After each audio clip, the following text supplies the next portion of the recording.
Hello and welcome to glennzb TV for Wednesday, the show that puts glennzb into your virtual headset. Yes, I'm bringing New Zealand to the world and the world to New Zealand.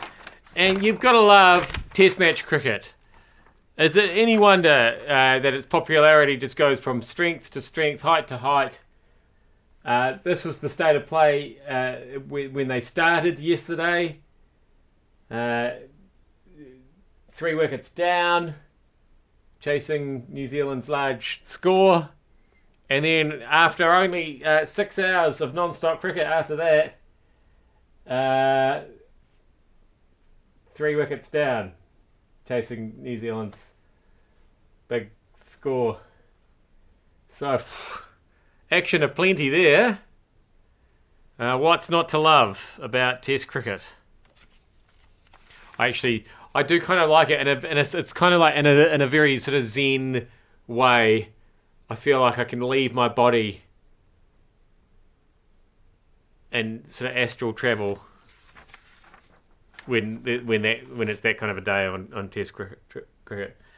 So good news. While we're not allowed a waterfront stadium just yet, and we're being forced to share the road with pedestrians and cycles, we are allowed a train between Auckland and Hamilton.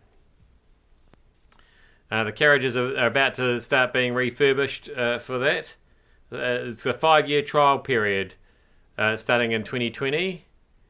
They're going to have flash things like Wi-Fi in, apparently, those carriages. Hamilton Mayor Andrew King says that this is a boon for residents who travel north for work. He says that people will be able to get a coffee on the way up and a beer on the way down. I don't quite know why they can't have a beer on the way up. I personally prefer to preload before I enter Auckland. I find it's a lot easier to handle that way. Don't worry about the Pride Parade. As of next year, it's going to be all under control because it won't be a parade anymore. It's going to be a march, a Pride march.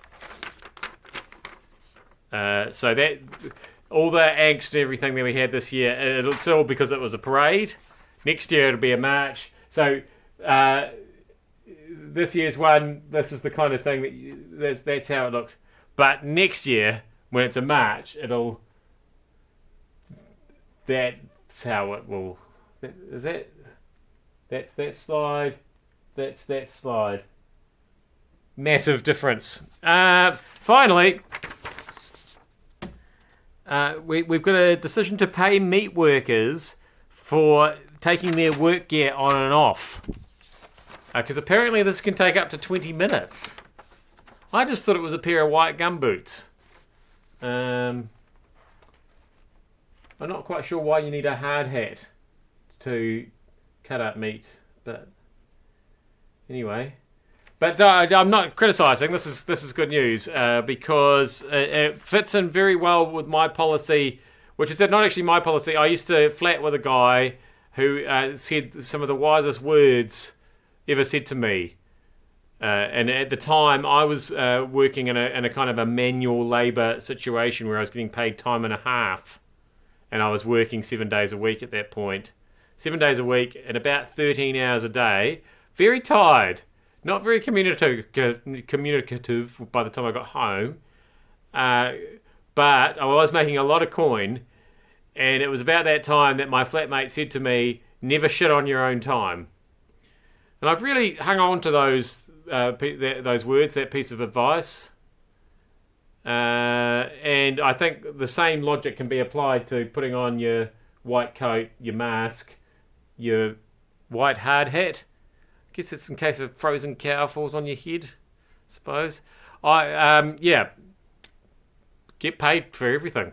I'm glennzb. Thank you so much for having me in your virtual headset. I'm just going to see if I'm getting paid for this.